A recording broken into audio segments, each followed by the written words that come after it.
Buongiorno bianconeri et bianconere, j'espère que vous allez bien. Petit point de situation, après le match nul contre l'Atalanta, j'ai eu la possibilité de tâter un peu plus le ressenti des tifosi. Et il est négatif, il est assez négatif, même si vraiment on devait tirer les sommes de ces premiers matchs, le classement nous voit quand même à la 4e position.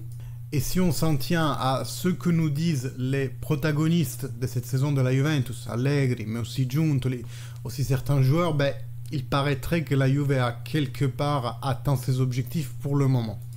Je vais partir avec mon raisonnement, mais tout d'abord laissez-moi vous dire que je serai présent le 10 octobre pour l'événement Together Black and White où il y aura plein d'anciennes gloires de la Juventus.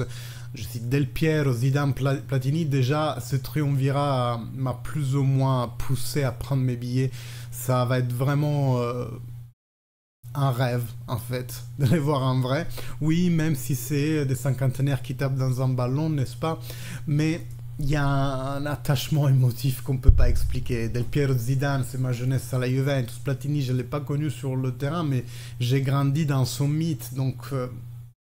plus, on aura d'autres, hein. Il y aura Ferrara, Montero, voilà, Davids. C'est un rêve. C'est un rêve. J'ai pris la décision en pleine nuit de m'inscrire. Donc je serai là 10 et 11 octobre. Et voilà, je vous apporterai quelques contenus, quelques vidéos, quelques clips, j'espère quelques photos avec ces protagonistes-là. Tant qu'à faire, j'ai pris le billet le plus cher qu'il pouvait. Celui central et à côté de là où ils sortent. J'espère bien que ça va se faire. Mais revenons à notre cher Juventus.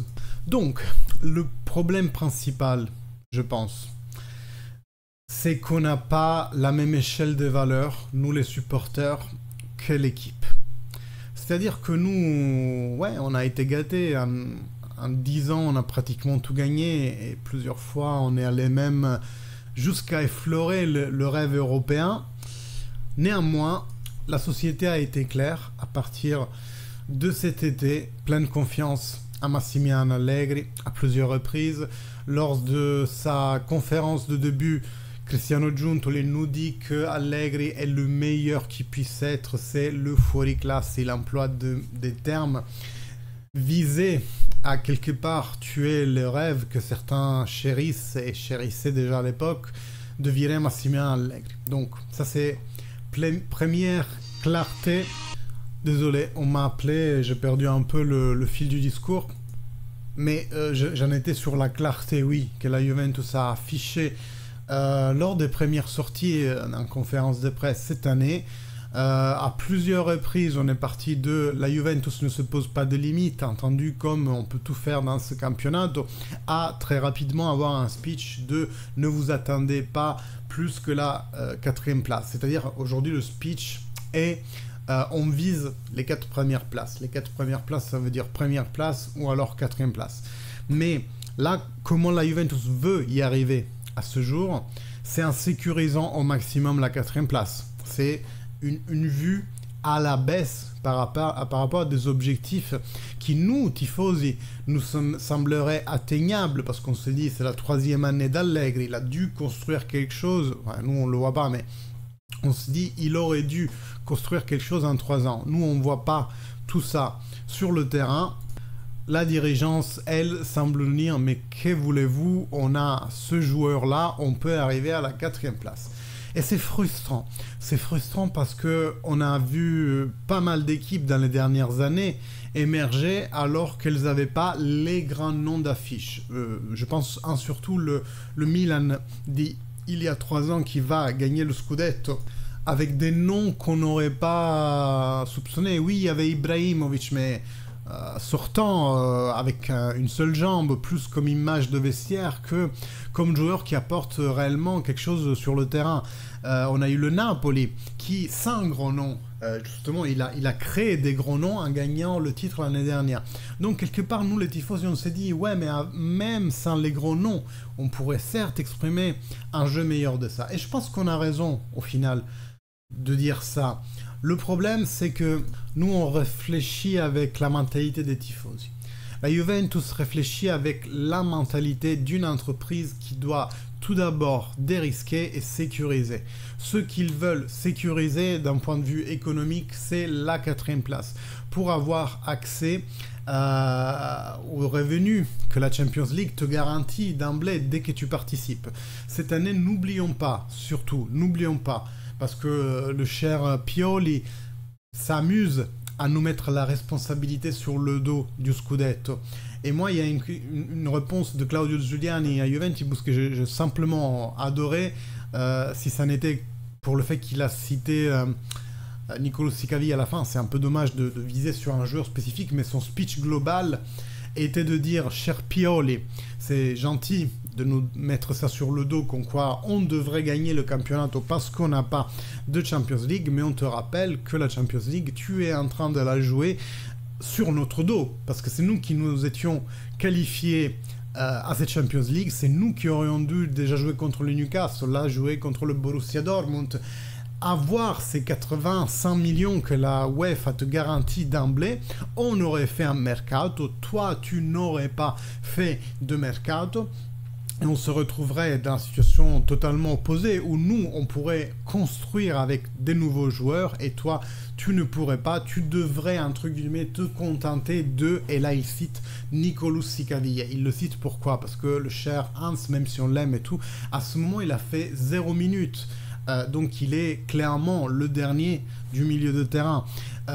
Mais sur le fond, je pense qu'il a raison, parce que oui, c'est mignon de dire la Juventus doit gagner, mais pourquoi le Milan ne devrait pas pouvoir gagner alors qu'ils ont fait un très bon mercato? Pourquoi l'Inter, qui a même galéré contre la Salernitana jusqu'à la 58e avant que Lautaro décide d'en mettre 4 au fond du sac, pourquoi l'Inter aujourd'hui ne s'expose pas comme prétendante au Scudetto? Pourquoi ça doit être la Juventus qui s'expose comme prétendante au Scudetto alors qu'on vient d'une année où on nous a rétrocédé? Sur le papier, on nous a rétrocédé, on nous a enlevé des gains qu'on comptait avoir et qui auraient pu nous permettre de se garder au même niveau. Et au lieu de cela, on a perdu des joueurs forts comme Di Maria, mais c'est un exemple, c'est juste un exemple. On a dû déstructurer notre équipe pour que déjà on réduise le nombre et pour que après, on soit soutenable économiquement dans cette année qui n'aura pas de gain de Champions League, mais qui pour autant aura un déboursement de salaire d'une équipe de Champions League. Vous voyez là la différence. On a dû réduire les charges, les salaires, les gros salaires, pour s'adapter à un contexte d'un an où on ne va pas avoir de rentrée économique de la Champions League. Et donc la Juventus en ce moment essaye de nous le dire en toutes les façons, en toutes les sauces. C'est juste nous, les tifosi, on ne veut pas écouter. C'est simple. Giuntoli nous l'a dit. Allegri nous l'a dit. Les joueurs nous le disent. Quand c'est qui, Szczesny ou Danilo, je ne sais plus, qui viennent nous dire après le match contre l'Atalanta, c'est un match qu'il ne fallait pas perdre. En ce moment, on s'est rendu compte que, quitte à le perdre, valait mieux faire un match nul. Eh bien, ils nous disent ça, et nous, ça nous fait mal, parce qu'on se dit, on est la Juventus, on est la grande équipe qui, au moins, essaie toujours de gagner.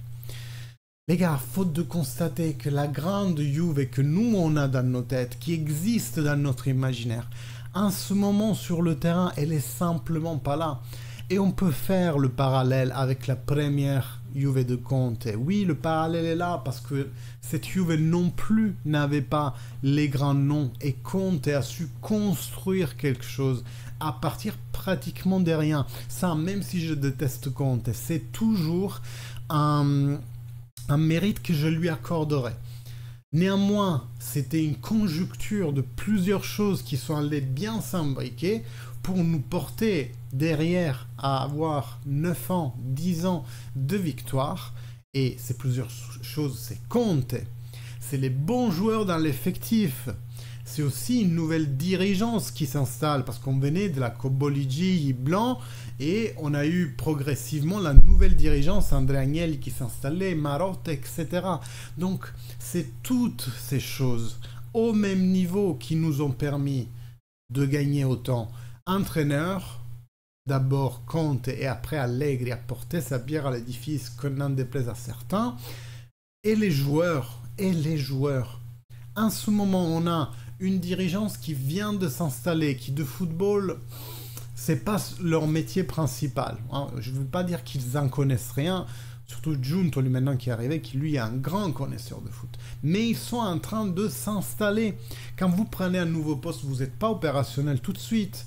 Il faut une période d'apprentissage. Et même pour quelqu'un d'aussi expérimenté que Giuntoli, qui est arrivé en plein mercato, un mercato qui était déjà commencé par Manna. Lui, il a pratiquement rien fait. Il a dû écrémer. Au contraire, on avait 40 joueurs de plus dans l'effectif avec tous les jeunes. Mais même, enfin, des jeunes où on s'en souvient même pas du nom pratiquement. Eh bien, on a dû faire de la place, à la fois sur la masse salariale, mais aussi vraiment sur le nombre de joueurs que tu peux inscrire aux listes.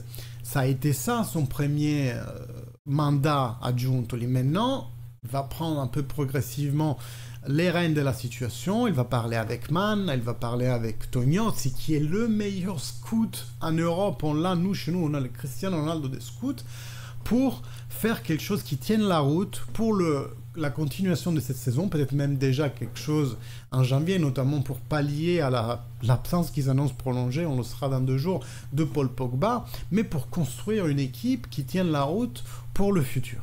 Tant qu'on n'a pas amorcé ce changement déjà au niveau de la dirigeance qui va se répercuter sur un projet technique avec sûrement un nouvel entraîneur l'année prochaine, peut-être avec un gain de maturité de l'équipe dans ces 3 ans et avec des nouvelles recrues de poids, là on pourrait commencer à voir une résurrection de la Juventus. La Juventus en ce moment, je dis souvent ces jours-ci, c'est comme les Targaryens. Quand un Targaryen naît, le dieu balance une monnaie, tête ou croix, soit c'est un fou, soit c'est le meilleur roi du monde, ben, en ce moment la Juventus c'est comme ça. Avant chaque match, l'arbitre balance la pièce, c'est ce qu'il fait en plus, et la Juventus soit fait une très bonne démonstration comme contre la Lazio, l'Udinese, soit fait de matchs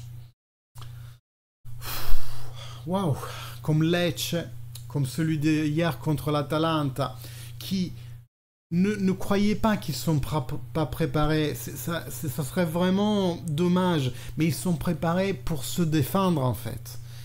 Après la claque de Sassuolo, un match que tu as récupéré 2 fois, tu as réussi à le remettre sur la bonne voie, et après les erreurs individuelles te portent à le perdre mal pour 4-2, Allegri fait la chose qu'il fait toujours.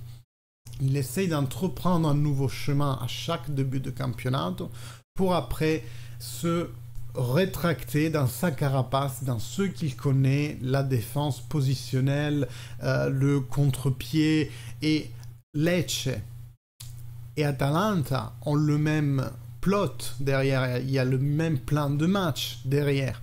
Défense et repartir. Défense et repartir. Une défense faite au millimètre. C'est pour ça que je vous dis, le match, il est préparé, mais il est préparé pour avoir contre Atalanta 1 point. Il est préparé pour ne pas prendre de but avant de marquer. Ça, c'est Allegri au plus basique, parce que c'est l'Allegri vraiment qui essaie de se protéger. C'est l'Allegri que l'on retrouve quand les choses vont mal. Pour essayer de faire les choses bien, il faudrait avoir le caractère, cher Max Allegri, de continuer. Parce qu'aujourd'hui, c'est encore tôt. On en est à 7 journées. Pour moi, c'est un peu tôt pour abandonner la nouvelle voie et se rabattre sur l'existence, sur ce qu'on connaît, sur ce qui nous met en confiance. C'est un peu tôt. Essaye un peu plus la voie du pressingo, essaye un peu plus la voie de la construction du bas. Parce que ces choses, on a su le faire. Si on continue sur cette voie, on va réussir. Mais à la 7e journée, s'enfermer dans ce qu'on connaît, dans ce qu'on sait faire, pour rester à un niveau de médiocrité, nous les tifosi, ça nous fait énormément du mal.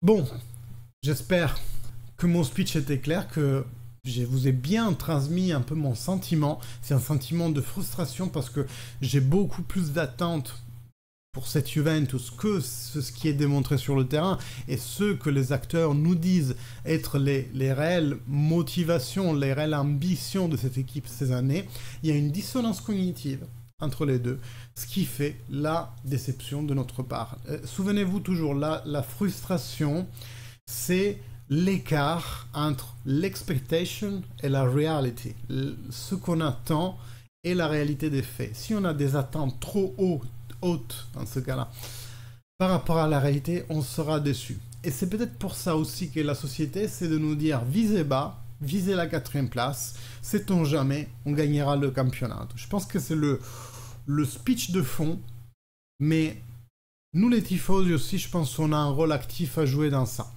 Parce que tout ce qu'on met sur les réseaux, tout ce qu'on crie quand on va au stade, tout ce qu'on dit est vu derrière par les joueurs. Si nous, les tifosi, on instaure un climat toxique, un climat de râlage, un climat de...